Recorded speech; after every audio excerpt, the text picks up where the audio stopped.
Hi,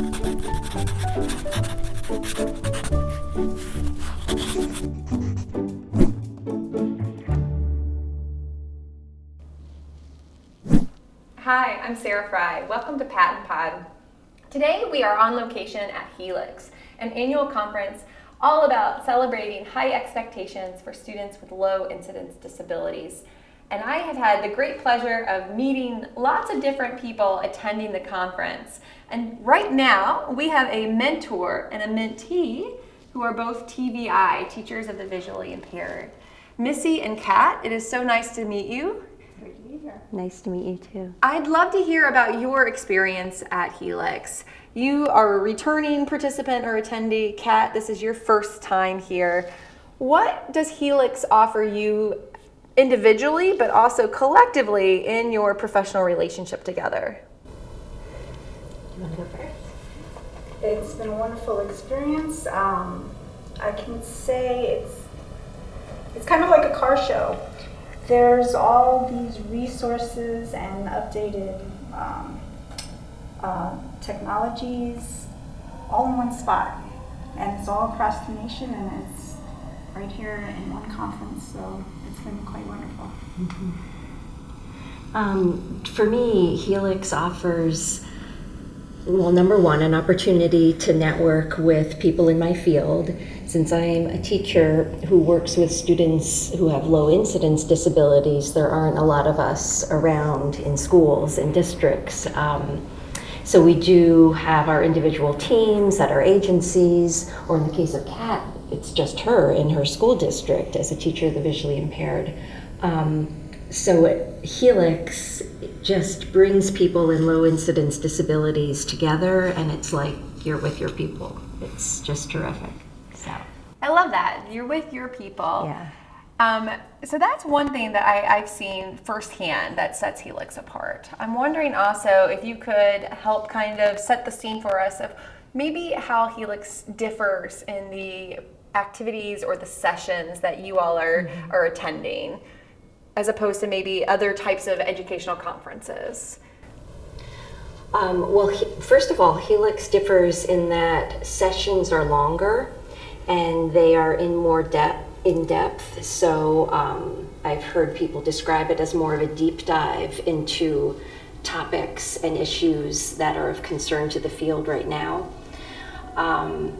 And also HELIX is different in that speakers are invited.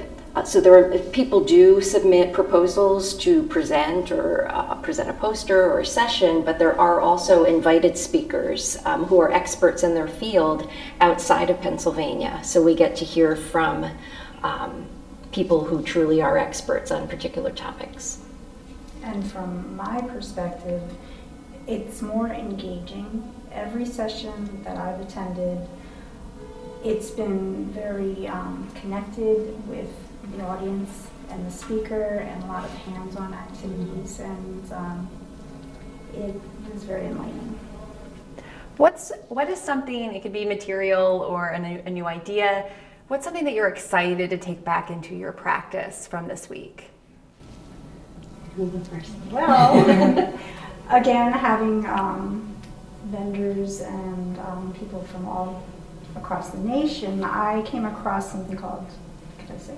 Sure. A Tactilo, which is a device that helps Braille learners learn Braille, and I am very excited to bring that back to my district and hopefully start implementing that with my students. So it was very worthwhile. Cool. One particular resource I'm especially excited about is a new tool for assessing students with deaf blindness. And this has come out of Texas through Texas School for the Blind and Visually Impaired, and also the Texas Deaf Blind Project. And it builds on a previous resource for students with visual impairments, but it's essential tools of the trade. It's available online or electronically and in hard copy. And it just provides some structure and some guidance for the key areas we need to hit upon when we're evaluating students with deaf blindness. There's an especially new component to it that is going to be terrific for the field that gets at more tactile experiences and students' tactile skills. And that's something really new that we haven't seen before in a resource, and so we had a training, a several-hour-long training on it here. Got to meet some of the folks who were involved in creating it. It's great. Well, and I'll point out to our audience, I got to meet those folks that were creating it. So audience, if you are interested, please look in the show notes for the links to the other episodes in this series where we interview those guest speakers about the resources coming out of the Texas team. So I'm sure they'll appreciate that plug that you just gave them. It's well deserved. Yeah.